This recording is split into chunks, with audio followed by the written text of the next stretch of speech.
Hey guys, I'm Lenka or Creative AI Duchess, and I would like to welcome you to my new channel that's all about creativity and AI. Today, I want to talk about the problem that many creatives face when working with AI, and that's the feeling of losing your authorship. It's very easy to end up with AI generated work and feeling like it's not mine, like I didn't do it. You can watch as many tutorials as you want, but if you don't know how to use these tools creatively, it's gonna be useless.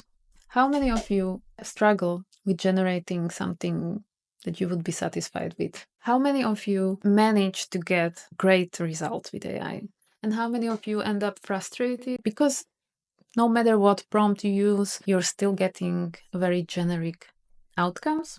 To be honest, it's really common. It happens also to me. What I realized is it's good to make it a bit more complex. AI is not one prompt tool, especially in creative projects. You want to make things layered. You want to make things more complicated. You want to use multiple tools, not just one. You want to use multiple prompts. You want to use multiple inputs, not just text. You want to use also an image as an input, and not just one image. It's a style image, it's a composition reference image. Oh my God, I could go on.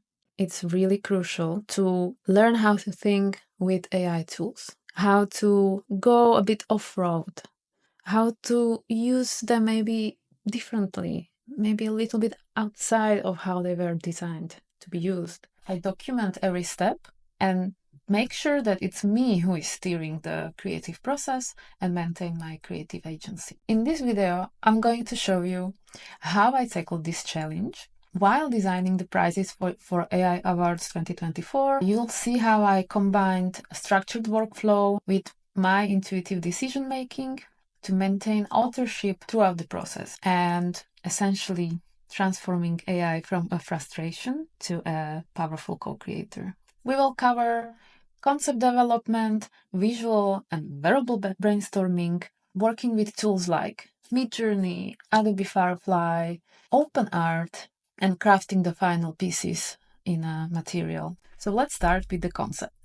The goal was to create 6 individualized awards that reflect the achievements of every winner while exploring the interplay of physical materiality and generative illusion. In general, my goal was to create this kind of very intriguing play of illusions, of the generated part of the work and the real material, physical reality. And I think it nicely mirrors the risk of misinformation and the illusion that AI-generated content poses to our society, the way how we approach such a generative spectacle. So the first step I did was to establish some visual style or aesthetic for this project.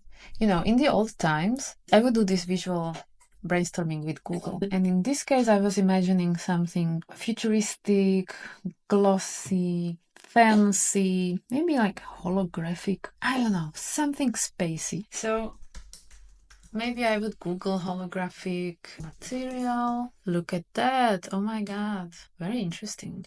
Yeah. Something like that. Or this one. Many designers used to work in this way. Then it inspires you to like, oh, it reminds me of something. Then you change the keyword and then you search again, and basically you download images on the go and create this pretty big mood board of images that you might use in a collage way. So you might like composite it together in Photoshop, or it serves just as a visual inspiration for you when you're like still shaping this visual idea in your head. But since I'm working with AI, I learned to brainstorm with MidJourney. And this image happened to be my style image. So of course what I did is I print it out, stick it to my wall, and I look at it every day. And that way it kind of like gets into your brain. I also would then use it later as an input image or a style reference for further visual explorations. You know, here it had to be me. at this point to analyze why I like that image. Looking at that, I analyzed it's the holographic aesthetics, but it's also the metallic surface and the relief, the embossing. So I thought like, okay, that could go. But I then kept iterating and generating variations of this same image and landed at this one. Here, I noticed the floor with these embossed lines. And that was something that I really liked. Didn't know how to generate more of it. So what I did is that I cut out part of it just that I could see on the floor. And yes, I let ChatGPT to analyze what's in the image to give me a hint on future text prompts that I could use to generate a kind of very similar aesthetic. And at some point, I arrived at a text prompt saying embossed shiny metallic relief of a minimalistic vector logo composition with light reflections and holographic effects. It seemed to work. I don't question. You know, sometimes it's strange because it's like you're using your natural language, but I would not describe it this way. I sometimes feel it's like tries to look like a natural language, but it's not. It's like talking in completely different way to AI. Yeah, why not let AI to write its own prompts? Next step was a verbal brainstorming with ChatGPT. Yes, I could brainstorm just on my own, but you know how it is when you work alone and you don't have any kind of like a rubber duck sitting in front of you. Although I found a rubber duck. Oh. So in general, it's just better to brainstorm with someone. So what I could work with were the evaluation from the committee, like a short piece of text that explained why each winner should get the award. It was not really striking any kind of visual ideas, to be honest, especially because some of the prizes were about achievements in research and development of large language models. What's visual about that? What I did, I basically used ChatGPT to analyze the text and split it into keywords just to be very fast and efficient. And then I asked ChatGPT to come up with some visual representations for each of these keywords. And yes, I could do that also myself. And I partially did. Naturally, when you say browser extension, I immediately see the icon of the puzzle piece because that's been already established. But what do you see when you think of critical thinking? I had some idea how to visually represent it, but I was curious what would ChatGPT give me. It said magnifying glass over a brain or a puzzle piece connecting to form a head. Let's say sometimes it's better to just use your own head. And these descriptions of the visual representations gave me the basis to generate the icons. Because I thought it would be nice to like have the final prize with some engraved or embossed, really simplified, minimalistic icons that would represent the specific achievements of the winners. Since I was already in ChatGPT, why not to try to directly generate these icons with DALL-E 3? Well, personally, I found DALL-E's outcomes really weird. It has its very distinctive aesthetics, and I just don't like that style. Of course, you can influence the prompt and like play with it, but for me, it's too much a hassle. It also overcomplicates the designs, and I didn't like that. So in the end, I opted out for human-made stock vectors. Why not? They anyway feel like they're generated, and the next step is really interesting. So I had the black and white icons, but I needed them to look like they are embossed in this holographic metallic surface that I already established for my project. So here I'm showing what you can do in Adobe Firefly. You can combine a text input with a composition reference, which is essentially a black and white image. It's actually my black icon. Using my generated prompt, I wanted a square image. I don't want art. I want it to look photographic. And here you have composition reference and style reference. So in my case, the composition reference would be the icon, or for example, the icon of the hair. And then I would use style reference. So you want the composition reference to have a full strength. Shoop. And here on the bottom you see what your prompts are, and then you press generate. Ta-da! Let's say this one looks good. You can upscale it, then you can download it to work with it further. It's not really like 100% the aesthetic I was aiming for. It doesn't matter because I knew I'm going to work with it even further. Recently, I really like working with this new tool, OpenArt, that's really surprisingly good. They compile really different generative AI tools all in one. It caters to very beginners who just want to generate their first image from a text prompt. But if you're very experienced and you want to have really full control and create some more complex workflows, it actually gives you an opportunity to work with Comfy UI, which is this node-based interface where you can work with much more complex creative AI workflows. What you can do there is to play a little bit like you're in a Photoshop. You put your desired background in the background in something that's called blend board. You're just dropping the images inside of this blend board. What OpenArt does here is it automatically removes the background. It tries to guess what is supposed to stay in the image and remove the rest. Like what did you probably intended to collage into this whole composition.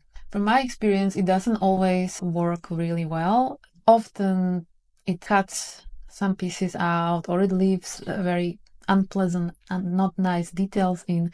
So it's like a really lousy job and I wouldn't recommend relying on it. Sometimes it did well. In some cases, it really depends on the complexity of the shape. And this way you can compile together several images, you can change layers, which one is in front, which one is in the back. When you're done and you're sort of positioned your collage, then you press blend. You can choose whether you want to blend based on some automatic presets or you want strong or subtle. And you can also add a text prompt. So here I'm using again my generated prompt, playing with the settings of how creative should this tool get with blending it together, because what it essentially does, it's not simply overlaying the images, it is actually regenerating the image again and creating a merged aesthetics, predominantly influenced by the background, but also the foreground images influence how this output image will look like. So this is how the collage looked like before blending. Really rough, really not usable, but I knew it was going to do something. And this is how it blended together. So you see it slightly altered some shapes also, like, and details on the icons that had the background there. It kind of merged it with the background image, so it looks like it was there. It deleted some unpleasant details, but some places the details are actually not really nice. It's gonna require some Photoshop time, some manual photoshopping. It's also up to you how much you want to get professional or obsessed with perfection. In the case of this project, I didn't want to overdo it with being too perfect, and part of the fun was to keep some perks of current generative AI tools, so those prices are also a testament of the state of the art of generative AI in 2024. And as a bonus, I generated animations for the award evening. And these animations were supposed to create this suspense when everybody's waiting until the name of the winner is unveiled. I imagined that prizes could be there on the large screen in the background, but without the icons. So just the plates, and maybe the icons could like show up there. And for this, you want to use a tool that allows you to upload your own frames, the first and the last frame of your animation. Now I'm defining the first frame, but I can add the last frame, and that would be the one with icons. And the first one is the one without. No need to specify the text prompt. Honestly, why would you even bother? I wanted to see how this tool connects the dots between these two frames. So we have the animation here. This is what it did. Well, it's not perfect, right? It's a little bit gimmicky. First, it generated something like this, which I could have done in After Effects. Sometimes it went completely wild and like, wow, what's that? Complete. Wow. visual overload. Oh my god, I think people would have liked this. Let me show you the material outcome. This was a test print that I did, so this is not the real winner of this year. This is the last year's winner, so just to add the full disclaimer. It's 30 to 30 centimeters, so it's a nice size of an LP cover. It's nice to hold. It's not too heavy. I think it's just a nice object that you would want to have at home. As you can see, the thickness of the plexiglass, it's 8 millimeters, which is already like quite a lot. It is creating this feeling like it is supporting this illusion of the generated image or the generated icons, because they play this illusion that they are really embossed in this metallic plate, and that this metallic plate is like really 3D, and that there's a space behind it and the background because of the generated shades. Maybe if it was just printed on the paper, it would not be so spectacular, but this meta space that in front of it, of this thick plexiglass, creates this illusion, and especially because of the white letters that are, in this case, printed on the top of the front layer of the plexiglass. The letters are casting shadows, and I don't know if you can see it well. So I like that combination. And I think it also points to the fact that AI cannot design this physical object for you.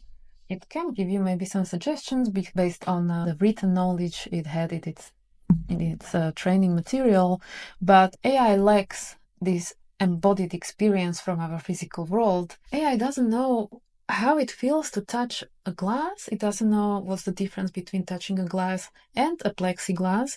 It doesn't know what it means to look at something from different sides, to change perspectives, and to get deceived by what we see. And I think this is really nice in our physical human experience, that the world plays tricks on our perception. It's nice to know that you have to have this experience to know how to design it. Otherwise, it's just secondhand experience. So I hope you enjoyed this behind the scenes look at this project. Maybe it inspired you in working with AI in a bit more complex ways, to not be tool dependent or be too loyal to one tool. It's great to jump from one tool to another and create your own workflow. Thanks for watching, and see you next time.